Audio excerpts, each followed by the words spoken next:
दी गई है कि जो आज विषय लोकतंत्र के खतरे और लोकतंत्र के लिए खतरा विषय रखा गया है और जिसके लिए विशेष रूप से हमारे बीच प्रोफेसर नंदिनी सुंदर आई हुई है। देखिए, हिंदी का उच्चारण का ये सब दिक्कत है। सुंदर कहने में लगा कि नहीं, सुंदरी कहना चाहिए, माफ़ कीजिएगा। प्रोफेसर सुंदर हमारे बीच आई हुई है। पहले तो हम उनका खैर मकदम करते हैं, उनका स्वागत करते हैं पटना में। और ये जो प्रोफेसर विनय कंठ स्मृति व्याख्यान की जो दूसरी श्रृंखला है आज जो हो रही है, 1 साल पहले 2018 को 20 जुलाई को विश्वविद्यालय की समस्या पर और विश्वविद्यालय क्यों, आखिर विश्वविद्यालय क्यों, प्रोफेसर सतीश देशपांडे ने दिल्ली विश्वविद्यालय के, उन्होंने ये व्याख्यान यहाँ पहला व्याख्यान स्मृति व्याख्यान दिया था। और उसी स्मृति व्याख्यान माला की आज दूसरी कड़ी प्रोफेसर नंदिनी सुंदर इसके लिए ख़ास तौर पर हमारे बीच हैं। हम बहुत गहरे जज्बात के साथ उनका स्वागत करते हैं। मेरे लिए व्यक्तिगत रूप से प्रोफेसर विनय कंठ को याद करना कई तरह की स्मृतियों में जाना है, कई तरह की यादों में जाना है। हम लोग जो कि भाषा, साहित्य और रंगमंच के विद्यार्थी हैं, एक गणित का, एक सांख्यिकी का, एक स्टैटिस्टिक का प्रोफेसर उसकी क्या मदद कर सकता है?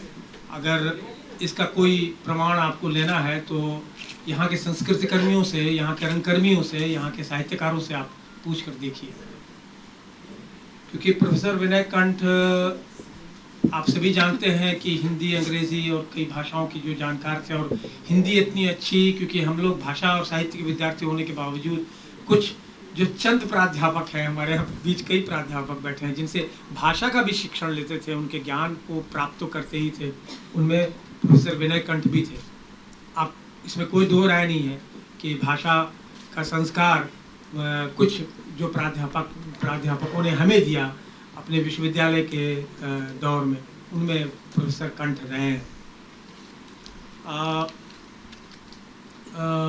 अभी उनको बहुत करना था, और यह आपको मालूम है कि प्रोफेसर कंठ का योगदान क्या था हमारे शिक्षा जगत में। हमारे शिक्षा जगत में कैरिकुलम जो है, जो उसका करिकुलम फ्रेमवर्क है, जब प्रोफेसर यशपाल कमेटी अखिल भारतीय स्तर पर बनी और जब वो पूरे देश का दौरा प्रोफेसर यशपाल कमेटी कर रही थी, उस दौरान प्रोफेसर विनय कंठ का जो योगदान था राष्ट्रीय स्तर पर, करिकुलम बिहार का, हाँ, करिकुलम बिहार का जो फ्रेमवर्क था, बिहार स्टेट करिकुलम फ्रेमवर्क, उसके वो तो चेयरपर्सन थे। और शिक्षा में कई तरह की भूमिकाएं उनकी थी, बहुत सक्रिय थी और बहुत आवयविक, जिसको कहते हैं, बहुत ऑर्गेनिक थी। केवल क्लासरूम में और फिर केवल वो बौद्धिक स्तर पर की गई कार्रवाई नहीं थी, बल्कि बहुत ही गहरे स्तर पर वो लोगों के बीच में जाकर के ये काम करते थे। और यही वजह है कि उन्होंने नेउरा में जैसी जगह पर जाकर के गाँव के बीच में गाँव के बच्चों के लिए स्कूल खोला, और अभी भी वो स्कूल चल रहा है। ऐसी बहुत सारी बातें हैं। या जब मैंने सोचा कि राम की शक्ति पूजा को हम लोग प्रस्तुत करेंगे, तो राम की शक्ति पूजा कहाँ निराला की कविता, कहाँ मंच और कहाँ प्रोफेसर विनय कंठ। लेकिन हम लोग एक संकट में थे, क्योंकि हम लोग उस तरह से नहीं करने की स्थिति में थे, तो प्रोफेसर विनय कंठ सामने आए। और इस तरह की बहुत सारी बातें हैं जो फिर हम लोग को अलग से प्रोफेसर विनय कंठ पर बातचीत करनी चाहिए। मानवाधिकार वाला बोलना। हाँ, और ख़ास तौर पर PUCL के अध्यक्ष होने के नाते जो उन्होंने पूरे राज्य में और बाहर जो काम किया मानवाधिकार को लेकर, उसके लिए हम उनको हमेशा याद करेंगे। ऐसी शख्सियत का आज जन्मदिन है, और आज वो जिंदा होते, हमारे बीच में होते तो 68 साल के, 68वीं हम वर्षगांठ मना रहे हैं आज बैठ के। 17 जुलाई को आज 68वीं वर्षगांठ में हम उनको याद कर रहे हैं। हमारे बीच में एक ऐसी शख्सियत है जो मेरी दाहिनी तरफ है, प्रोफेसर नंदिनी सुंदर, जिनके बारे में आप सभी जानते हैं। दिल्ली स्कूल ऑफ इकोनॉमिक्स की विदुषी, हम लोग हिंदी में बोलते हैं विदुषी, आप प्रोफेसर सुंदर समझ रही हैं विदुषी का मतलब, समझ रही हैं। हमारे बीच में ऐसी विदुषी हैं जो अब उनके बारे में फिर कहना तो मेरे ख्याल से सब लोग जानते हैं कि देश विदेश की पढ़ाई उन्होंने की है, कोलंबिया में या फिर अन्य जगहों पर पढ़ाई की है, पीएचडी की है, या एंथ्रोपोलॉजी मानव शास्त्र जिसको कहते हैं उसमें पढ़ाई की है, सोशियोलॉजी समाजशास्त्र की पढ़ाई की है, और अभी दिल्ली स्कूल ऑफ इकोनॉमिक्स में पढ़ा रही हैं। फिर जैसा कि प्रोफेसर विनय कंठ का व्यक्तित्व रहा है, एक ऑर्गेनिक व्यक्तित्व, केवल यह नहीं कि क्लासरूम में और शिक्षकों और छात्रों के बीच में एकेडमिक एक्टिव, वो तो है ही, एक एकेडमिशियन तो प्रोफेसर कंठ भी थे, और एक एकेडमिशियन के तौर पर हम जानते हैं प्रोफेसर सुंदर को भी। लेकिन उनकी जो सक्रिय भूमिका है लोगों के बीच, आदिवासियों के बीच, उनके बीच में जो काम है, और उनको उनके बीच में काम करते हुए जो उन्होंने नतीजे निकाले हैं और जो किताबें लिखी हैं, तो वो बहुत महत्व की है। बस्तर के आदिवासियों को लेकर उनकी किताब है, बहुत ही वॉल्यूम, बहुत महत्वपूर्ण किताब है इनकी। इनका मुख्य रूप से जो विषय है वो दक्षिण एशियाई देशों में जो समस्याएं हैं, उन देशों की समस्याओं को लेकर, यह भारत की राजनीति में जो अस्मितामूलक जो राजनीति चल रही है उसको लेकर जो कई तरह की समस्याएं, संघर्ष जो चल रहा है, खासतौर से जंगल में जो समस्याएं हैं, या आदिवासी जो संघर्ष कर रहे हैं। और मेरी अपनी निजी राय है कि भारत का भविष्य शायद आने वाले वक्त में 3 लोगों के ही कंधे पर है, और वो है दलित, आदिवासी और महिलाएं। ये मेरी अपनी निजी राय है। हमारे बहुत सारे मार्क्सवादी मित्र हैं, पता नहीं इसके बारे में कैसी राय रखेंगे, लेकिन मेरी अपनी समझदारी है कि आगे आने वाला भारत का भविष्य बचेगा तो इन 3 समुदाय के कंधे पर ये है कि भारत का भविष्य कैसा होगा। और उनमें से आदिवासियों के बीच में जाकर, बस्तर के इलाकों में जाकर के प्रोफेसर सुंदर काम करती रही। ये इसीलिए उनकी जो बात होगी हमारे बीच, वो बहुत ही सीधे उन लोगों से जुड़ी होगी जिनके बीच में वो रहती रही हैं। एकेडमिक बात तो करेंगी ही। और ये विषय थोड़ा, क्योंकि भाषा के का मैं विद्यार्थियों, जैसा मैंने पहले निवेदन किया कि हम लोग परसर्ग कारकीय चिन्ह की बात करते हैं, जिसको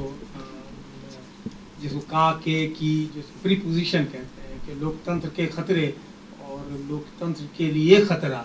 तो के लिए और का क्या रिश्ता है, तो प्रोफेसर सुंदर बताएंगी कि लोकतंत्र अपने आप में उसका कोई खतरा है क्या, लोकतंत्र से खतरा है क्या। हम लोग प्रीपोजिशन और कारकीय विभक्ति चिन्ह और परसर्ग को समझते हैं, तो के का संबंध है, संबंध कारक, और फिर के लिए, तो लोकतंत्र के लिए खतरा और लोकतंत्र के खतरे, ये अपने आप में एक हमको न्योता देता है। क्योंकि अभी जिस तरह के फेज से हम लोग गुजर रहे हैं, जिस दौर से गुजर रहे हैं, उसमें एक कॉम्प्लेक्स सिचुएशन तो है, एक जटिल स्थिति है। क्योंकि लोकतंत्र के नाम पर ही कोई ताकत सामने आती है, लोकतंत्र की जीत के रूप में ही वो ताकत सामने सत्तासीन होती है, और वो फिर लोकतंत्र को कैसे धता बताती है। ऐसी बहुत सारी बातें हैं, और प्रोफेसर सुंदर उसको विस्तार से मेरे ख्याल से आपके सामने खोलेंगे। इसलिए बिना किसी औपचारिकता के मैं माइक प्रोफेसर, और अगर वो उर्दू की शब्दावली का इस्तेमाल करें तो क्षमा बढ़ाता हूँ, माइक बढ़ाता हूँ प्रोफेसर सुंदर की तरफ से। आज का विषय है लोकतंत्र के खतरे और लोकतंत्र के लिए खतरा। प्रोफेसर ने आप सब मेरा मतलब आप सबके साथ उनको श्रद्धांजलि देते हुए मैं शुरू कर रही हूँ। तो आप मुझे माफ़ कीजिए क्योंकि मेरी हिंदी बहुत अच्छी नहीं है, वैसे मेरी इंग्लिश भी बहुत अच्छी नहीं है। मेरी माँ मराठी है, पिताजी तमिल है और अन्य भाषाएं, और जब मैंने अपना पीएचडी का रिसर्च किया तो मैं धुरवा भाषा सीखने की कोशिश करी थी। तो बहुत सारे भाषाएं मेरे मन में गूंजते हैं और कोई भी भाषा मैं ठीक से बोल नहीं पाती हूँ, तो इसके लिए आप मुझे माफ़ कर दीजिए। और मेरी तरफ से काफ़ी गलतियाँ होंगी ग्रामर में भी और चीज़ों, तो प्लीज़ आप इसको बुरा ना मानिएगा। ये जो आज मैं कहने जा रही हूँ,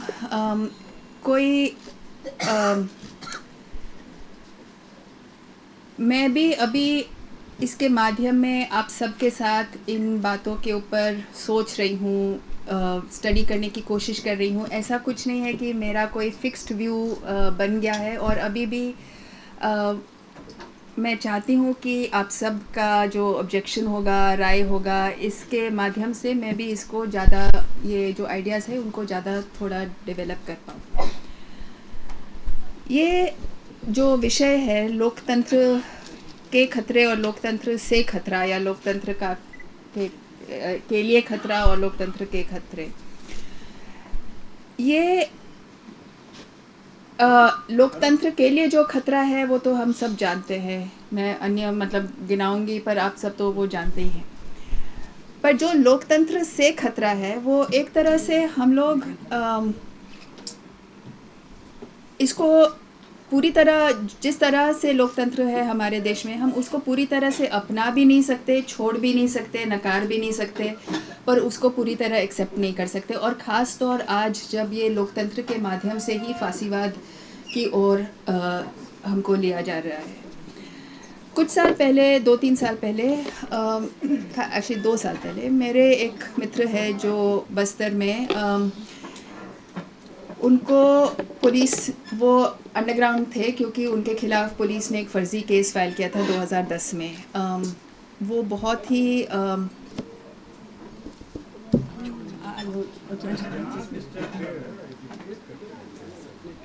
रख दीजिए मैम, ठीक है, मैम रख दीजिए, आप रख दीजिए, इसको यहाँ रख दीजिए। ठीक है। तो एक्चुअली बस्तर में करीब 2 साल से, या मतलब वो तेज़ हो गया था, पर उसके पहले भी लोग का आत्मसमर्पण करने का एक पूरा दौर चल रहा था। मतलब वो सही आत्मसमर्पण नहीं कर रहे थे, उनको फर्जी तरह से आत्मसमर्पण किया जा रहा था। पूरे गांव के लोग को पुलिस रेड करती थी 5 बजे सुबह, सभी आदमी लोग को थाना लेकर आना, वहाँ दिन भर रखना, हफ्ता भर रखना लोगों को। कुछ लोग को फिर अरेस्ट करते थे, कुछ लोग को आत्मसमर्पण दिखाते थे और कुछ लोग को छोड़ देते थे। तो उसी दौर में मेरे जो दोस्त हैं उनको पकड़ा गया, अपने गांव के पास थे, उनको टॉर्चर किया गया, ऊपर से मतलब अपसाइड डाउन लटका कर दोनों तरफ फायरिंग की, उनको ब्लाइंड फोल्ड करके दोनों तरफ फायरिंग की। और पहले तो उन्होंने बोला, मतलब अब अखबार में आया था कि शायद अरेस्ट हुआ होगा, शायद नहीं अरेस्ट हुआ। फिर उनकी पत्नी ने छत्तीसगढ़ हाई कोर्ट में हेबियस कॉर्पस फाइल किया, और जब पंडा को लाया गया हाई कोर्ट, तो दोनों तरफ उसके पीछे, आगे पीछे पुलिस थे, और उन्होंने हाई कोर्ट के जजेस ने भी नहीं पूछा कि आप इतने सालों, मतलब इतने हफ्ते से आपने परिवार से कांटेक्ट, अगर आपने सही में आत्मसमर्पण किया होता तो परिवार से भी तो कांटेक्ट किया होता, और आपके आगे पीछे पुलिस खड़े हैं, तो कम से कम पुलिस के न रहने से मतलब उनको अलग लेकर उनसे पूछा जा सकता था कि आपके साथ क्या हुआ है। कुछ ऐसा कुछ नहीं हुआ। तो क्योंकि उसको धमकी दी गई थी, क्योंकि उसके साथ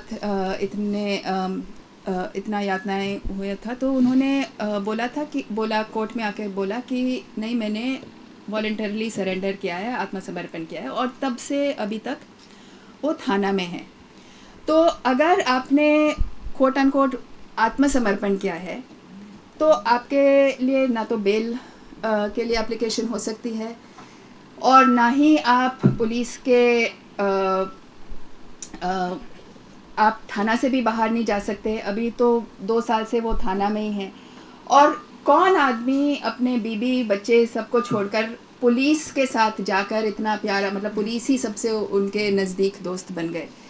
तो एक तरह से आज हमारा जो डेमोक्रेसी है वो फर्जी आत्मसमर्पण टाइप का है। ना हम उसको कह सकते हैं कि ये खोखला है, ना हम उससे छूट सकते हैं, और ना हम उसके साथ रह सकते हैं, और हम सब एक तरह से इस तरह के डेमोक्रेसी के हॉस्टेज बन गए हैं।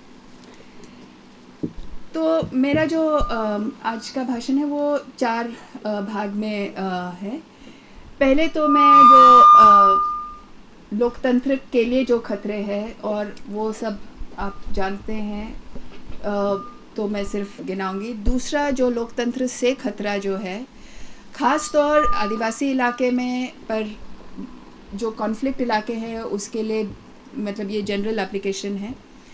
तीसरा कि आज की दौर और इमरजेंसी का दौर में क्या फ़र्क है, और शायद आप में से कुछ लोग ने इमरजेंसी को भी एक्सपीरियंस किया होगा, तो अगर आप मुझे करेक्ट करेंगे तो मैं खुश हो जाऊंगी, क्योंकि मैंने उसके बारे में सिर्फ पढ़ा है, कभी मतलब मैं तो छोटी थी उस समय, तो मुझे इतना पर्सनल आइडिया नहीं है।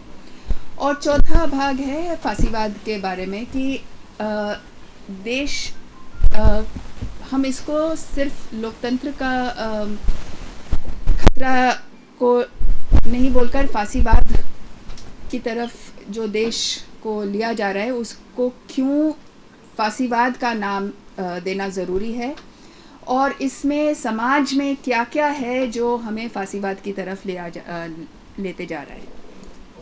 तो ये 4 भाग में बटा हुआ है। पहले जो लोकतंत्र के लिए जो खतरा है, एक तो पहले मैं डिफ़ाइन कर लूँ कि लोकतंत्र है क्या। आमतौर पर लोग लोकतंत्र को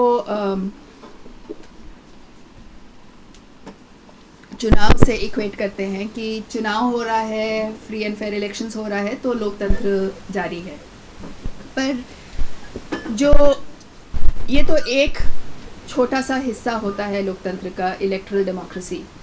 उसके अलावा लोकतंत्र कहलाने के लिए, और जैसे अलग अलग डेमोक्रेसी इंडेक्स होते हैं, इंटरनेशनल इंडेक्स होते हैं, तो अन्य चीज़ की ज़रूरत है। जैसे कि सेपरेशन ऑफ पावर्स, कि जुडिशरी अपने स्तर पर पावरफुल रहे, जो दूसरे इंस्टीट्यूशंस है वो भी अपना अपना काम निभाए, ना ही इलेक्टेड गवर्नमेंट के दबाव में आए। रूल ऑफ लॉ, कि जो कानून, चाहे आप जितने भी पावरफुल हो, आपके ऊपर कानून हो। फ्रीडम ऑफ स्पीच या पार्टिसिपेशन इन गवर्नमेंट, की चाहे आपका गवर्नमेंट कितना भी अच्छा हो, चाहे जितना भी मतलब लोग के लिए सोचा, जब तक आप किसी न किसी तरह से खुद गवर्नमेंट में या लोकतंत्र में, चाहे पंचायत लेवल पर हो या इलेक्टोरल लेवल पर, अपनी राय भी बता सके, तब उसको लोकतंत्र नहीं माना जाता है। और ख़ास तौर जो सर्वेस हुए हैं,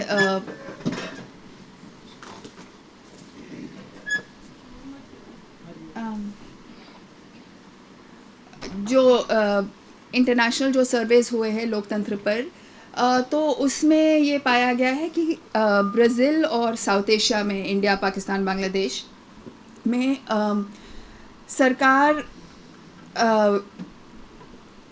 government ability to fulfil basic needs, कि सरकार लोगों के जो ज़रूरतें हैं वो कितना मिल पाते हैं, कितना दे पाते हैं, उसको भी लोकतंत्र का एक बहुत बड़ा हिस्सा माना जाता है।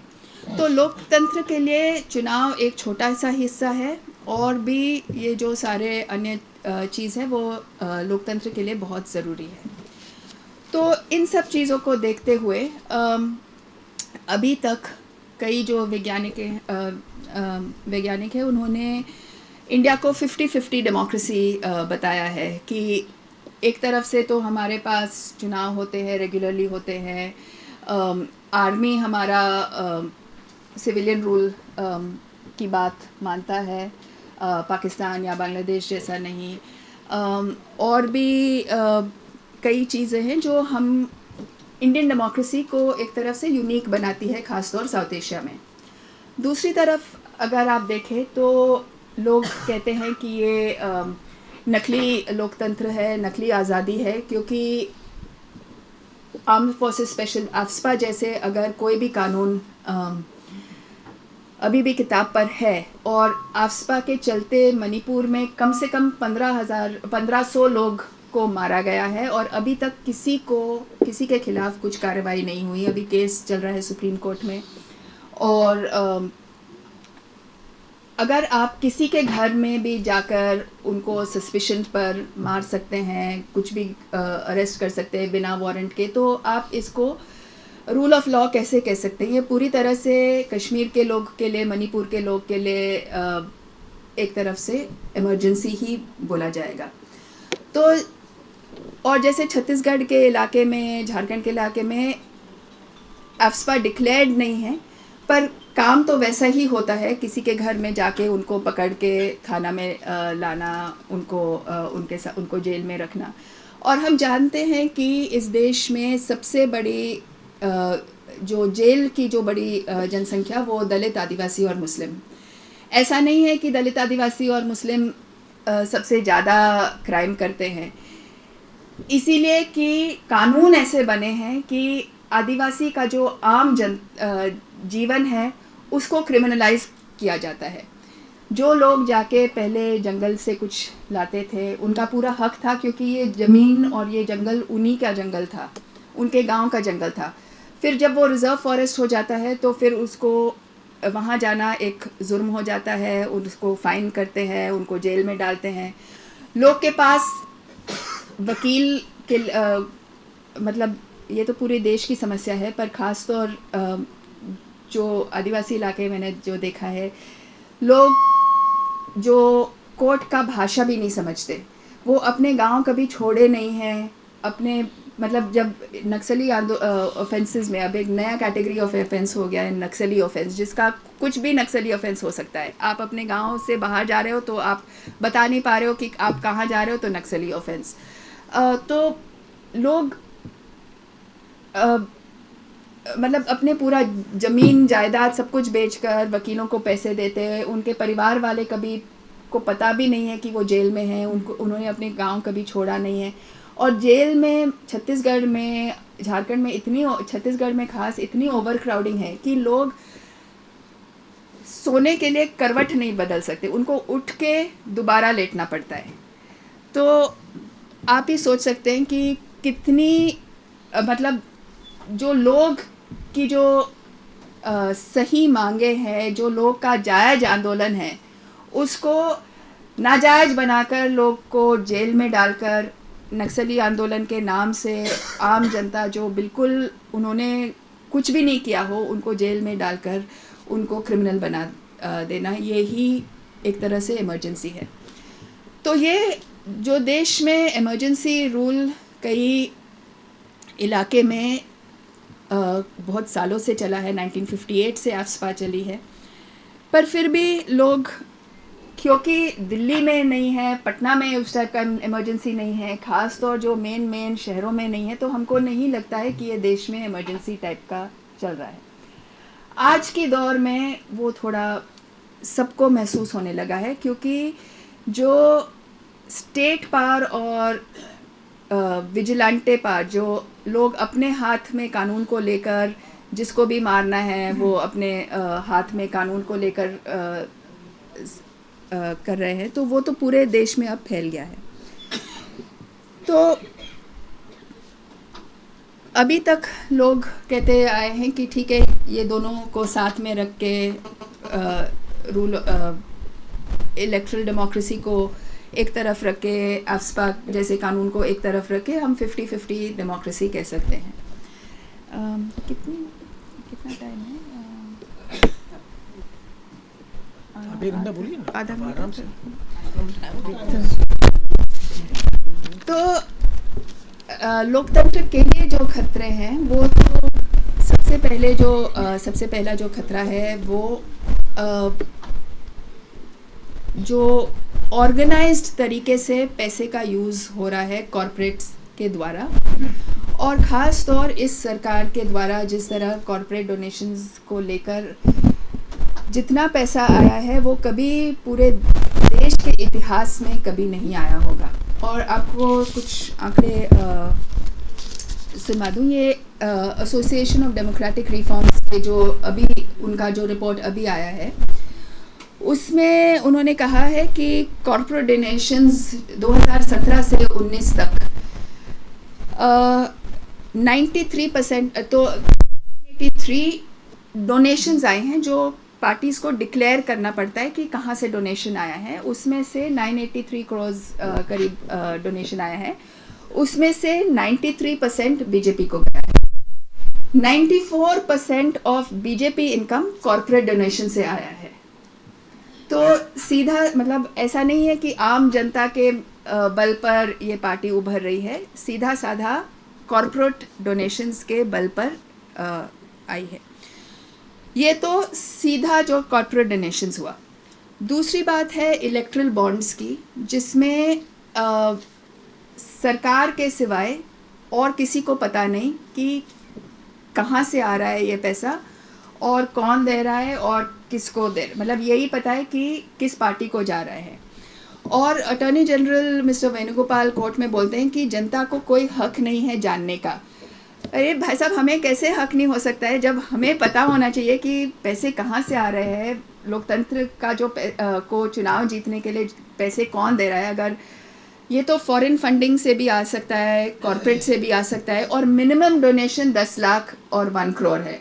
98% ऑफ जो इलेक्ट्रल बॉन्ड्स जो लोग ने ख़रीदा है, वो ऐसा नहीं है कि आपने मैंने मतलब अपने पसंदीदा पार्टी के लिए इलेक्ट्रल बॉन्ड खरीदा है।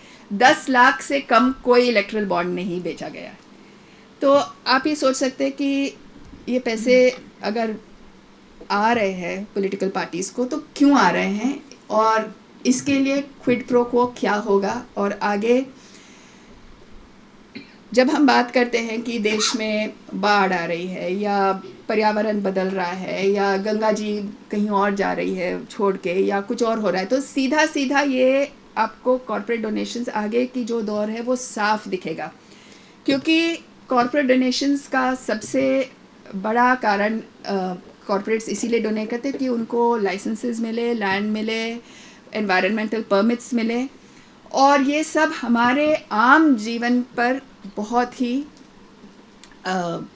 ख़तरनाक, हमारे लिए ख़तरनाक होगी, आगे भी होगी। क्योंकि सबसे ज़्यादा इफ़ेक्ट पर्यावरण और पूरा जो देश का जो लूट, ज़मीन का लूट, जंगल का लूट, उसके ऊपर असर दिखेगा, ऑलरेडी दिख रहा है।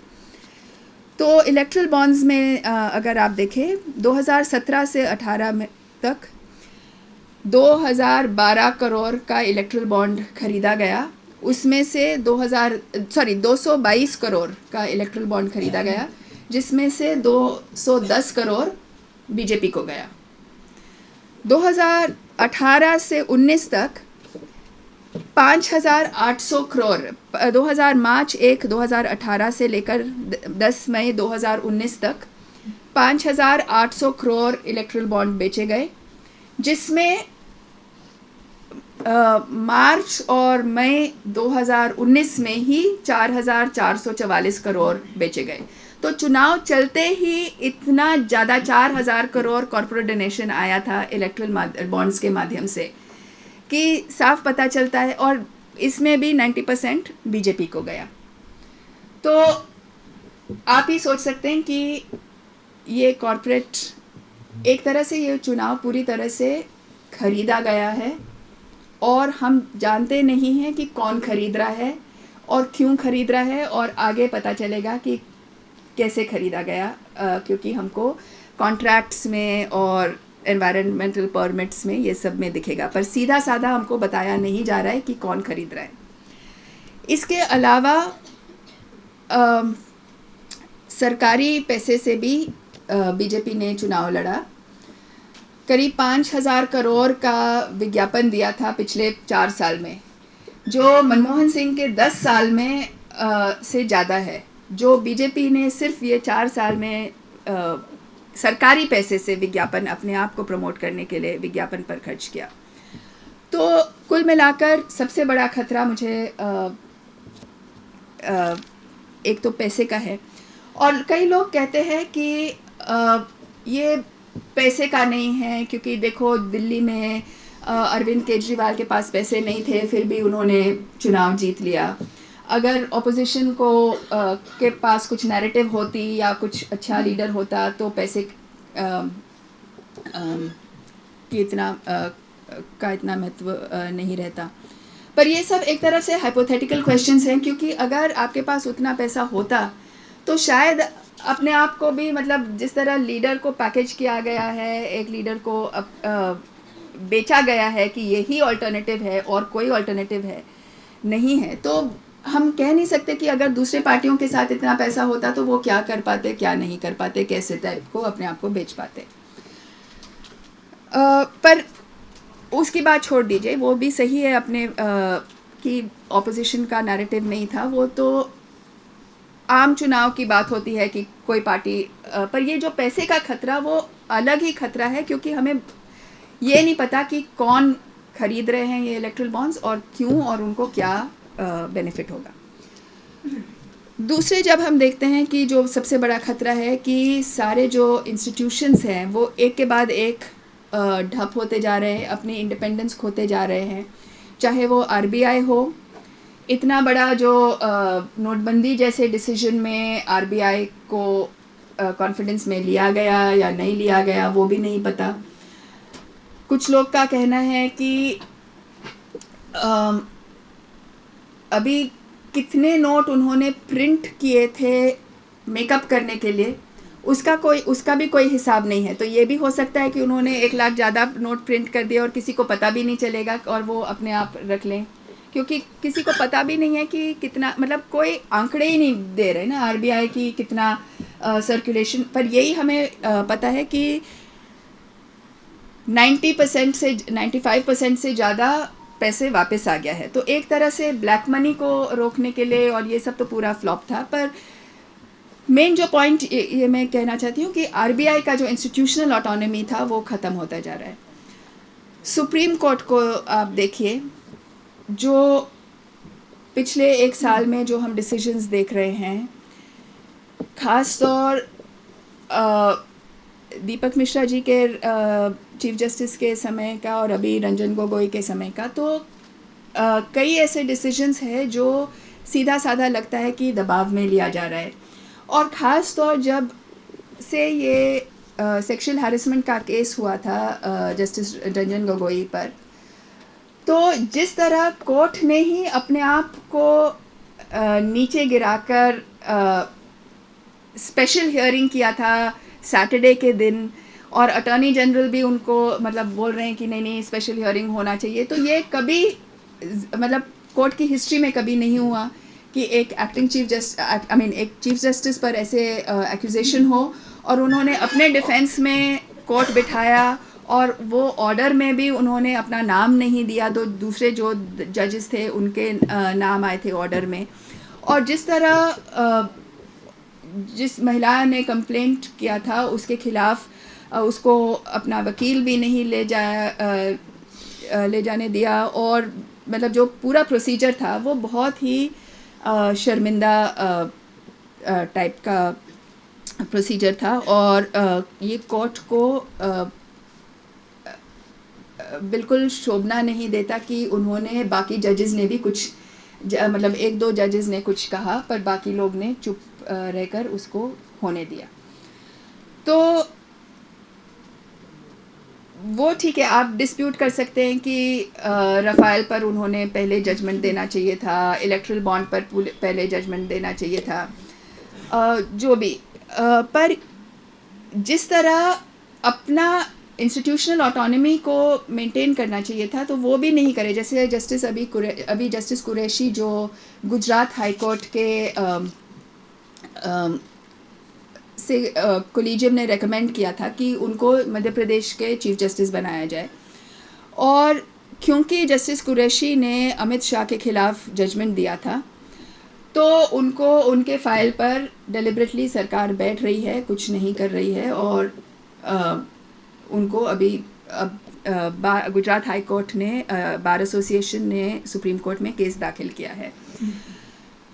दूसरी जो हम देख रहे हैं कि रूल ऑफ, तो आप चाहे जो भी इंस्टीट्यूशन को देखें, सीबीआई को देखें, अभी एनडीटीवी पर उन्होंने रेड किया था, इंदिरा जयसिंह जो वकील हैं, जो इस महिला, एक्चुअली वो इस महिला का केस उठा रही थी जो चीफ जस्टिस के खिलाफ, तो अन्य मतलब सारे जो इंस्टीट्यूशंस हैं, मीडिया को लेकर, मीडिया तो पूरी तरह बिकी हुई है, पूरी तरह नहीं, मतलब कुछ ऐसे अलग छोटे छोटे हैं, पर ज़्यादातर जैसे कोबरा पोस्ट का भी स्टिंग था कि जो इतनी आसानी से अपने आप को वो लोग तैयार थे कि हम लोग प्रो हिंदुत्व न्यूज़ चलाएंगे अगर आप हमें इतना डोनेशन दोगे एट्सेट्रा।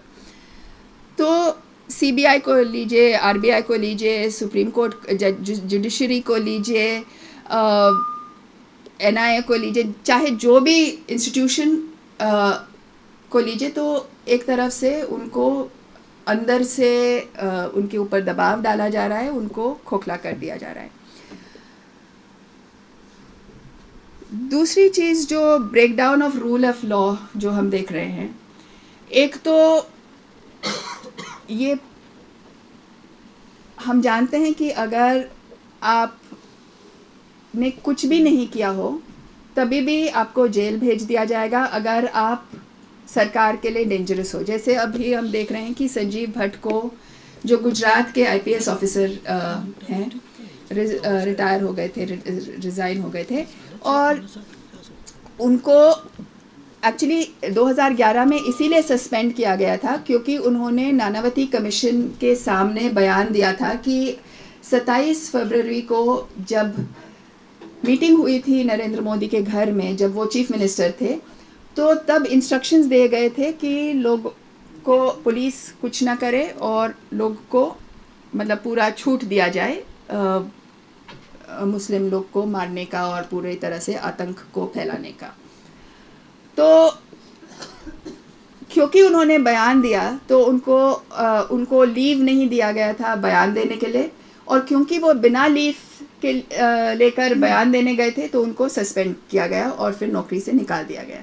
अब आप ही सोचिए कि कोई भी आईपीएस ऑफिसर को बिना लीव के लिए एक दिन के लिए कहीं जाने से सस्पेंड किया जाता है, और अभी उनको उम्र कैद दिया गया है क्योंकि कहते हुए कि उन्होंने 1980 में उन्होंने किसी कस्टोडियल केस टॉर्चर किया था, जबकि वो केस में उन्होंने वो अरेस्ट किया ही नहीं था। और वो अरेस्ट एक्चुअली जो हुआ था कि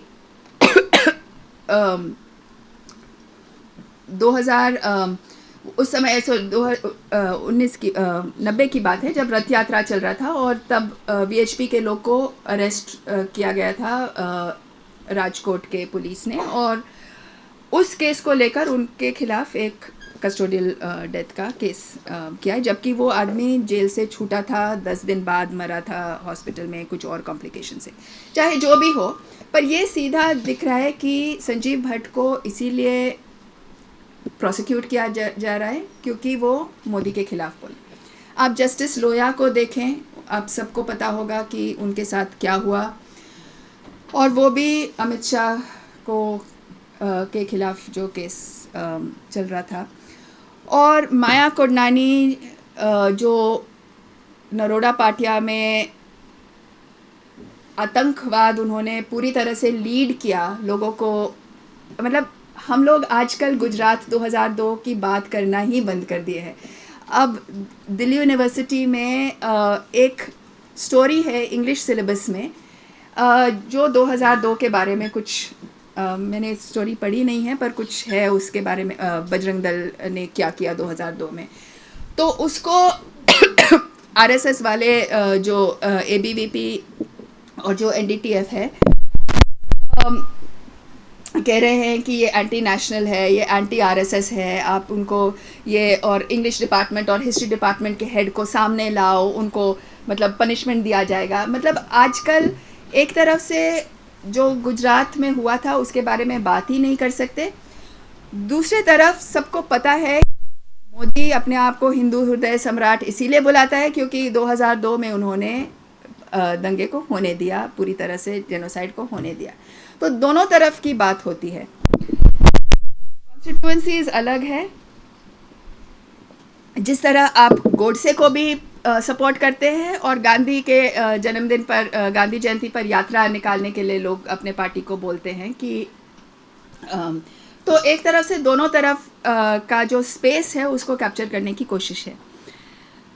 दूसरी हम देख रहे हैं कि सुधा भारद्वाज जैसे लोग, जो सुधा भारद्वाज आप शायद नहीं पता नहीं, आप जानते नहीं हो, पीयूसीएल के शीज कम है। तो सुधा भारद्वाज एक युवक है महेश राउत, जो गढ़चिरौली में आदिवासियों के साथ काम करके उनको अपने जंगल के हक के बारे में सिखा रहे थे, उनके साथ काम कर रहे थे। तो ऐसे लोग को पकड़ के आप बिल्कुल फर्जी मामले में भीमा कोरेगांव के मामले में जेल में डाल रहे हैं, और एविडेंस तो कुछ भी नहीं है। पूरे देश में एक तरफ से आतंक बना हुआ है कि जो भी जनसंगठन के साथ है उनका नाम आ सकता है, उनको पकड़ा जा सकता है। फादर स्टैन जो रांची में 80 साल के जेसुइट प्रीस्ट है, इतने सालों से लोगों के साथ काम कर रहे हैं, उनके घर में लगातार रेड है, उनके खिलाफ सेडिशन का चार्ज है,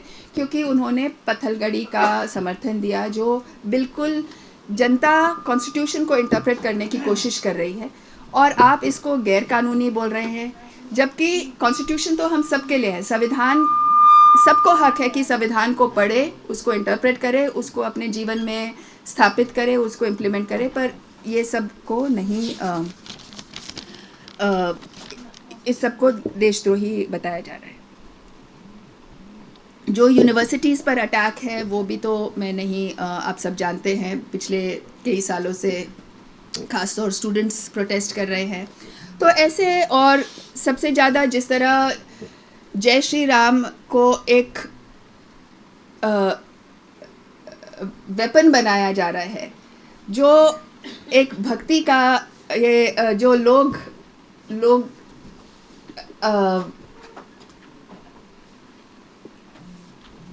मतलब पूरे राम के नाम से जो राम का अपमान हो रहा है, वो हम पूरे देश में आज देख रहे हैं कि जिस तरह जय श्री राम जो नहीं बोलते उनको ज़बरदस्ती बुलाया जा रहा है, या फिर उसके साथ मार रहे हैं। तो ये सब डेमोक्रेसी के लिए खतरा है। पर जो डेमोक्रेसी से खतरा है, जैसे मैंने शुरू में कहा कि लोग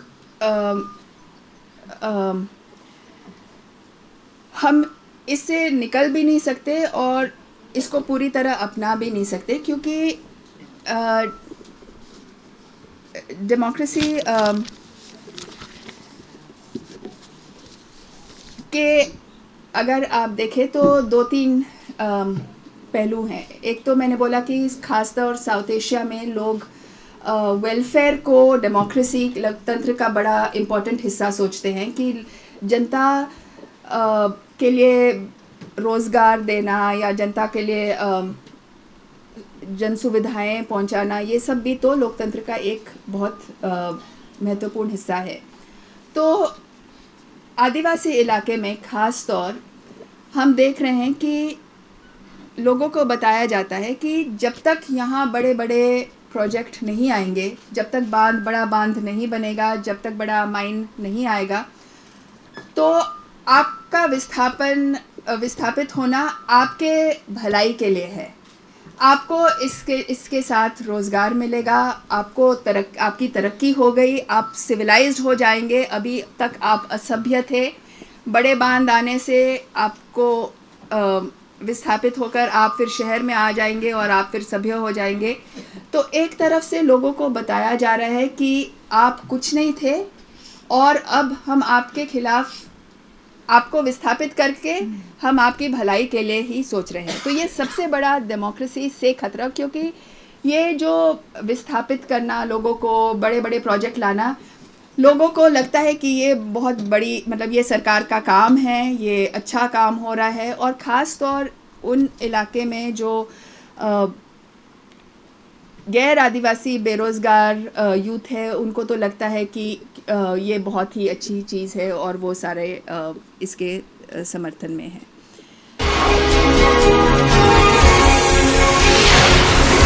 ATN